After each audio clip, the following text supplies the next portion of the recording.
Hey there, Mama, and welcome back to the Moms Overcoming Overwhelm podcast, episode 20. I'm Emily McDermott, and I am here beside you on this journey as we work together to declutter your home, head, and heart. Last week, I talked to you about the connection between too much stuff, too many choices, and decision fatigue. I got so much great feedback from the episode, and I hope it encouraged you to look at where you can remove unnecessary decisions from your life. One of the main questions I get from moms is about how to simplify and streamline their wardrobes. We've all been there. Our closets are stuffed with clothes, and yet we have nothing to wear. As an overwhelmed mom, we don't want to spend a lot of time and energy getting dressed, and oftentimes we leave our closets feeling frazzled and depressed. Today, I'm going to share my best tips for curating your closet and saying goodbye to the chaos. Getting dressed is something we all need to do, but it does not need to drain your energy. So what do you say? Grab that notebook and pen, and let's dive into today's episode. Hey there, Mama. Are you tired of all the stuff crowding your home, calendar, and mind? Do you wish you could say goodbye to the endless to-do list running around in your head? Want to declutter but don't know where to start? You're in the right place. Welcome to Moms Overcoming Overwhelm, where you will find proven and practical solutions to declutter your home, head, and heart. Hi, I'm Emily, a wife, boy mom, and simplicity seeker. I struggled to get pregnant and felt overwhelmed until I discovered decluttering could create the physical and emotional space I needed to become a mom. Now, 2 kids later, I've transformed my life and motherhood by developing simple systems around decluttering, capsule wardrobes, kid stuff, cleaning and tidying, meal planning, time management, and more, and I can't wait to share them with you. If you're ready to reclaim the time and energy you crave, be present with your kids, and finally enjoy the life and motherhood you so deserve, let's kick overwhelm to the curb, shall we? Grab your lukewarm coffee, your notebook and pen, and clear up some counter space. Let's do this. I'm excited to announce that I will officially be launching my one-on-one decluttering coaching services for overwhelmed moms in February 2023. If you have been taking the tips I've shared on this podcast and implementing them, or maybe you've even been in the free Facebook group making progress in your home, that's fantastic. But if you need a little more support to have me literally cheering you on for 2 weeks straight to implement a customized decluttering plan, then these coaching services may make sense for you. More to come. All right, Mama, let's dive into the topic of capsule wardrobes. Capsule wardrobe is the prevailing term for a curated wardrobe of clothing that you love that fits you, your current body, I repeat, your current body, the current season of the year, and finally, your season of life. My wardrobe in 2014, when I discovered minimalism and was working full-time in an office setting, is much different now in 2023 as a stay-at-home mom, podcasting in my comfy. No, literally, I have a wearable blanket called a comfy I got for Christmas from my husband that I can't stop talking about or wearing. Anyway, when I think of capsule, I think of time capsules. Are those even around anymore?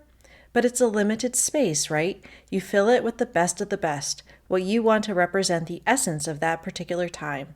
And our closets should be similar. So with that in mind, let's dive into my 5 tips of how to create a capsule wardrobe as an overwhelmed mom.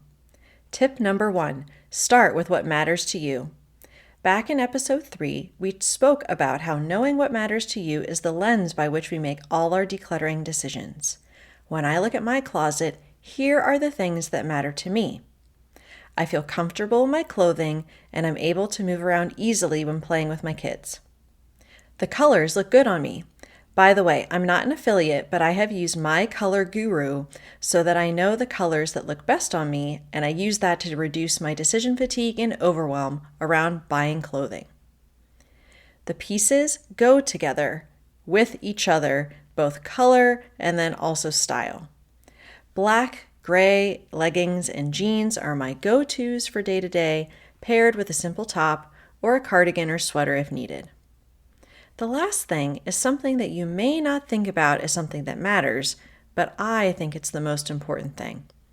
I don't want to walk into my closet every morning and feel bad about myself. Am I currently at the weight I want to be at? No. And as an overwhelmed mom, my guess is that for the majority of you, you may not be where you want to be in that department. But let's go back to episode 10 when we spoke about aspirational clutter. That's the clothing that fit us in a previous season of life or a previous pre-kids weight. I will not look into my closet and feel bad about not fitting into something that was from a previous season and make me feel like I'm not enough now, just as I am. So, hearing my list, what matters to you? This is how you will make those important curating decisions. Curating may mean that you just have what you're using as your capsule wardrobe in your closet and put away the rest for the time being, or it could involve some decluttering. Either way, you want as much as possible to just see the clothing in the capsule wardrobe when you enter your closet each day. Okay, let's move on to my second tip. Remember that what you paid for something does not matter when deciding what to keep in your capsule wardrobe, unless it is part of my first tip and is something that matters to you. I've never heard of this personally, but if you only want to wear your expensive clothes and that's most important, then go for it. But if not, you're likely surrounded by clothing with tags on it or designer stuff you never wear that you feel like you should keep because of what you paid for it. There's that pesky word again, should. Listen again to episode 9 about the mental roadblock of what you paid for something. It's a biggie when it comes to our clothes. I don't care if you have a pair of $500 boots in your closet. If you don't wear them or love them, they are not supposed to be there. Your health, your sanity, how you show up every day, that's more important than the cost of anything you've ever paid for your clothing. So if it doesn't make the cut, based upon what matters most from tip number 1, let it go.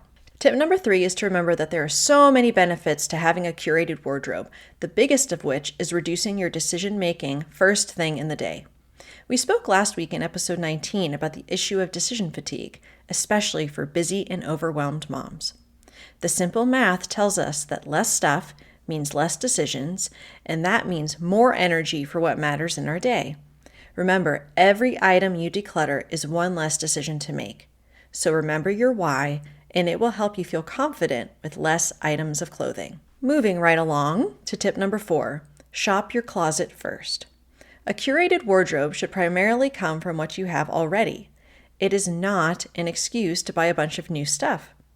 It's so easy to search capsule wardrobe in Pinterest and find a perfectly curated spring 2023 collection and think, oh wow, look at all these things I don't have. I really should buy them. You likely have the basics in your closet already, and that's where you start. In fact, once you have an idea of what you'd like to put in your capsule wardrobe, do a little experiment using the reverse hanger trick. Put all your hangers backwards in your closet and see what, in a typical week or two, you gravitate towards. Most likely, you will still have several items of clothing that just never seem right for some reason, and that's likely because they don't fit you, aren't comfortable for your lifestyle, or you'd rather just wear your favorites. Tip number 5 may seem like a strange one, but I promise it's relevant to a capsule wardrobe.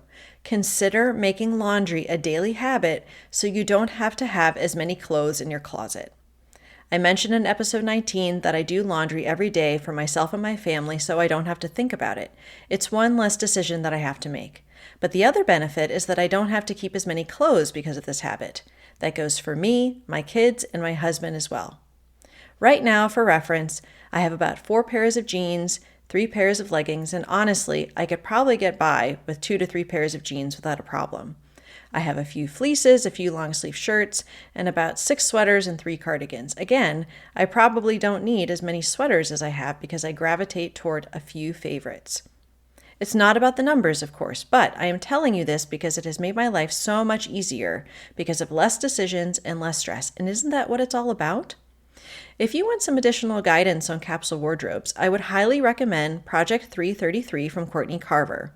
She has a book by the same name, and I will also link to that in the show notes. In addition, I have used the capsule wardrobe guide from Jennifer Mackey Mary at Everyday Style in the past, and I will also link to that. Finally, I have heard good things about Jamie Baker's Mama Form concept, so check out her stuff as well. I'm not an affiliate for any of these ladies, I just really like their realistic approach to helping women, especially moms, curate their wardrobes. So to recap, a capsule wardrobe decreases your choices and helps to lessen decision fatigue so you can focus on what matters more than what you wear every day. My 5 tips for making your own capsule wardrobe are: tip number 1, start with what matters to you.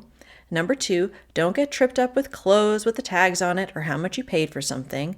Tip number 3, remember the benefits to your mental and emotional health having a curated wardrobe to give you that extra motivation to move forward. Number 4, shop your closet first. And number 5, remember daily laundry means you don't need to think about doing laundry every day, and you can enjoy less clothing without missing your favorites. I hope this episode blessed you.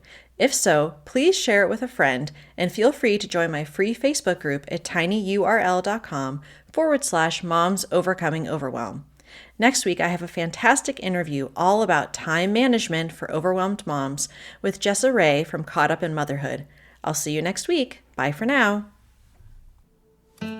If you like today's podcast, here's what you can do. Just take 30 seconds to leave me a review. I know you're a busy mama. You're overwhelmed, in fact. But 30 seconds of your day makes such an impact.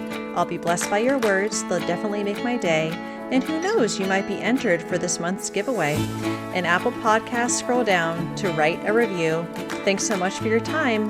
I'm so grateful for you.